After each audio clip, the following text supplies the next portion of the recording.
Live from the KHOU 11 studios, it's Great Day Houston. And now, here's your host, Deborah Duncan. Good morning, everybody. Welcome to Great Day Houston. We hope you had a great weekend. All right, let me start off by saying, warning. If you have young children in the room, we're starting today's show with a topic meant for adults. It is about sex. So many of us are reluctant to talk about it, but our first guest says, if you want to improve relationships and become more confident, you should not only talk about sex, but you should also talk during sex. What does she mean by that? Let's ask the therapist.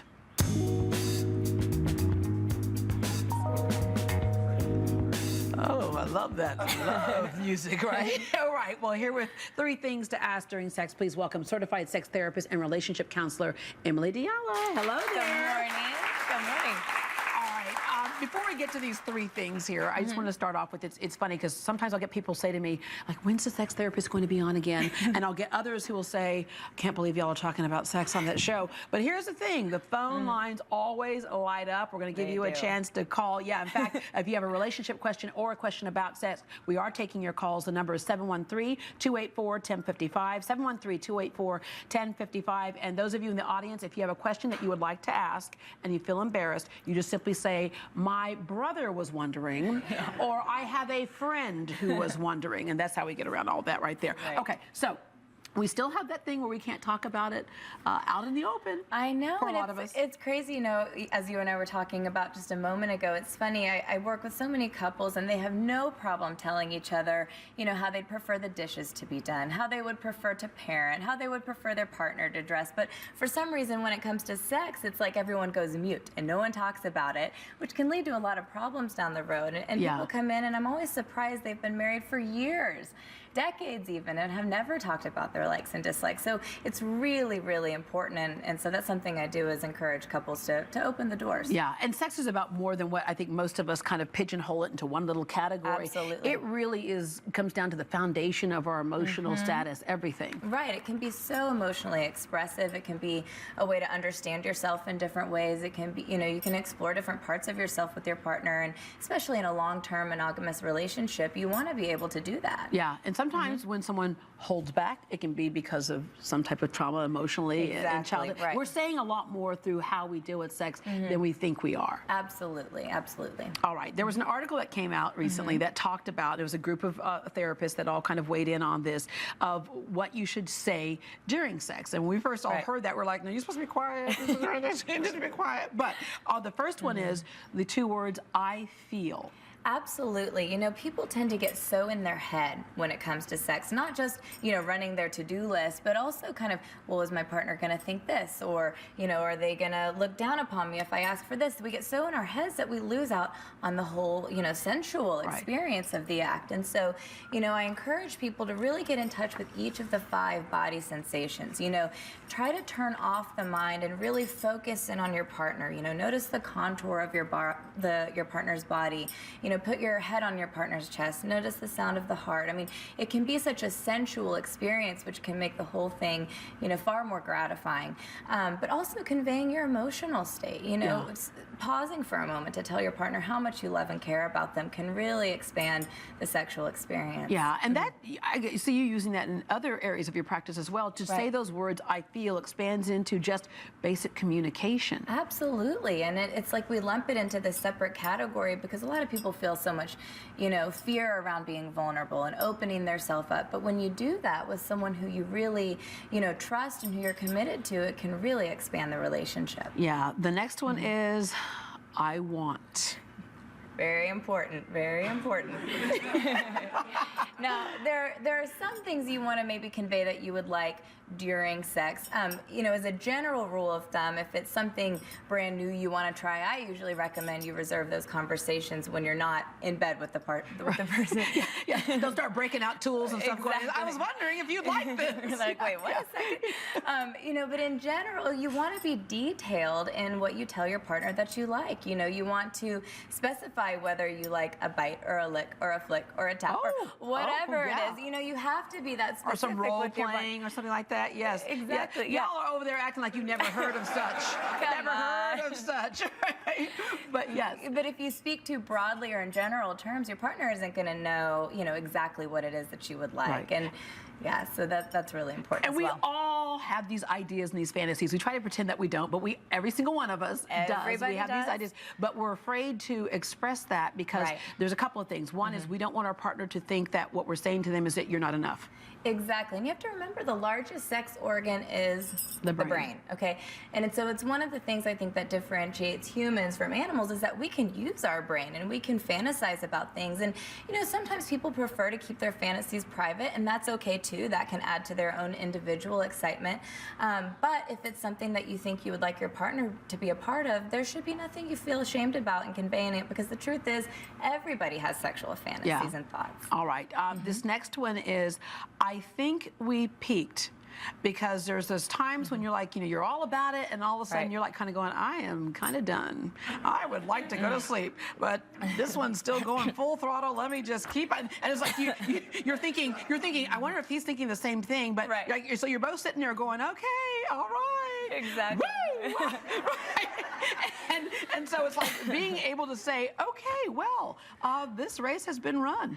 It's true, but you know, what we see in TV and the movies a lot of times is couples who are, you know, having like these simultaneous orgasms, like that's the norm. And the fact is that timing doesn't quite work out that way most of the time for most couples. And so, you know, again, communicating to your partner, okay, I think I'm getting close, or where do you think you are? Can you slow down a little bit? Right in the middle of it, I think I'm there. Right. But also, you know, if one person finishes before the other, it's important to stay involved and to participate in their process as well. Sex does not always have to end with the orgasm. You know, just like we have foreplay, we can also have afterplay too. Is it appropriate to hand someone an IOU? I was just wondering if there's like, you know, right there in the nightstand drawer, he's kind of going, I'm just going to give this to you. Is that... Maybe. I don't know. We'll have to talk more about that. Okay, we'll have a private session on that one. Okay, we have Ginger on the phone this morning. Good morning, Ginger. Hello. What's your question or comment for Emily? I just went to a passion party last night, and whenever I got home to my dude, we're having problems now. He's the one who told me to go to this passion party and pick out some objects, and I went to it, and I get home, and now all of a sudden he's mad at me because I left him to go to the passion party, and it was only for women. Well, okay, so passion parties. The passion parties, yes, where you can you buy certain kind of fun things for the bedroom. Right. And so she said they were having problems, and he told her, you need to go to the passion party. Right. Now he's mad at her because she left him alone to go to the passion party, which the passion party was only for women that night. So it sounds like there's some other communication issues here, and sometimes what we say we don't really mean. Right. I mean, I would encourage him to bring home what you learned from the passion party. I mean, he can definitely be a part of the process, maybe just not, you know, there in the moment. But I think especially for women feel more comfortable talking about and learning about what, you know, what new toys and so forth are out there amongst other women. And then, you know, also couples sometimes prefer to keep those things private. So to do it in a group setting can, you know, make people a little bit she said they were having some other problems. And as we mentioned a little bit earlier, sometimes the other problems you're having show up in the bedroom first, right? That's just kind of where you... They do. So maybe a good idea to get a handle on things early on with a little counseling to figure out where that kind of... Exactly. I mean, people come in all the time presenting with sexual issues, but a lot of times that's a symptom of something else going on. But I think because when we're sexual with our partners, when we are in our most vulnerable state sometimes, that is when problems show up. And so if you're having problems sexually, you do want to take a look at the whole relationship and kind of assess, you know, what else may be going on. Because like when you can't say I'm mad at you, sometimes we're mad and we can't really articulate why we're mad, we're just upset or frustrated. It'll show up right there. All right, Beverly, good morning. Hi, I'm Beverly, and I just have a quick question. It's like 8 years between my husband and I. I'm 59, he's 51, and we were married like 16 and a half years. I've dated him 2.5 years for then. So now I've gone through menopause, and he's still just as lovable as he was the day that I met him, and I'm a little bit concerned. I'm not so active in that area now. You know, I'm like, Is it because you just don't desire it the way you used to? Yeah. Okay. Yeah. Which but is normal. You know, he's an excellent lover. I mean, but it's just that I'm worried about a little vaginal dryness, and I'm a little shy now, you know. Yeah, well, Right. that thing you can have. I've seen all the commercials about that. Right. But you can. There are products you can buy for that. But you know, how Right. do you match desires? Because that is a time, even after Right. women have babies, you have thyroid and hormonal issues. It's the true. desire's not there like it used to. And it's, you know, it's normal. Most couples will have a little bit of a higher desire and a lower desire partner. You just don't want the scales to be completely tipped. And I think for a while there has been a little bit of a treatment gap between men and women in terms of medical interventions that come along with the changes of aging. You know, for men, they've been using testosterone for a while to help as that declines. And, you know, of course, they came out with Viagra, Cialis, those sort of things that help. Of course they came out with something maintain- for the men. Yes, Right. they did. Exactly, but women have kind of been left behind because the fact is both men and women usually experience some decline in their sexual function through the aging process. But more and more is happening now for women who are postmenopausal as well. Yeah, So balancing your hormones is one, and if Balancing women do have hormones. testosterone, and we have a diminishing of testosterone, so Right. if that needs to be brought up a little bit, that's, and they that's are something starting else. to use testosterone a Yep. little bit more in postmenopausal women, Yeah. and premenopausal I don't think it's quite as safe, but it's something to talk to your doctor about.